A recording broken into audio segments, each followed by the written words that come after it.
তোমরা কি আমাদের রাজবংশী বোঝো? যে যে আমাদের রাজবংশী বোঝো তারা তারা এখানে কমেন্ট করো। হ্যাঁ হ্যাঁ, আমি তো আসামে আইসা প্রচুর ঘুরতেছি, বুঝলে না? জানি না এটা আবার কোন ভাষা কইতাছি আমি, তো তোমাদেরকে একটু এন্টারটেইন করতে হয় না, তার জন্য আমি এই ভাষাটা কইতেছি, বুঝতে পারছো? তোমাদের যদি ভালো লাগে অবশ্যই একটা লাইক কমেন্ট সাবস্ক্রাইব শেয়ার করে দিও। হ্যাঁ, এই গাও ফাটা গরমের মধ্যে চলে আসলাম আমরা এত উপরে এই জায়গাটা দেখার জন্য। দেখতে পাচ্ছ? ওয়াও!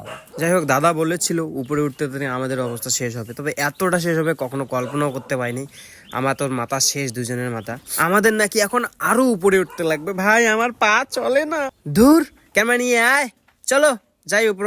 তো যাই হোক গাইস, আমরা তো অনেক কষ্ট করার পর এই জায়গাটায় আসলাম। তোমার জায়গাটা দেখে নাও, তোমাদের যদি পছন্দ হয় তোমরা অবশ্যই আসবে। এই জায়গাটার নাম হলো বঙ্গাইগাঁও ভি পয়েন্ট। চলো আমরা দুই এখন রিল ভিডিও বানিয়ে নেই, তারপরে তোমরা জায়গাটা উপভোগ করো। কত সুন্দর জায়গা, যদি ভালো লাগে তাহলে অবশ্যই লাইক কমেন্ট সাবস্ক্রাইব শেয়ার করে দিও। দেখা হচ্ছে নতুন কোনো একটা মিনি ব্লগে।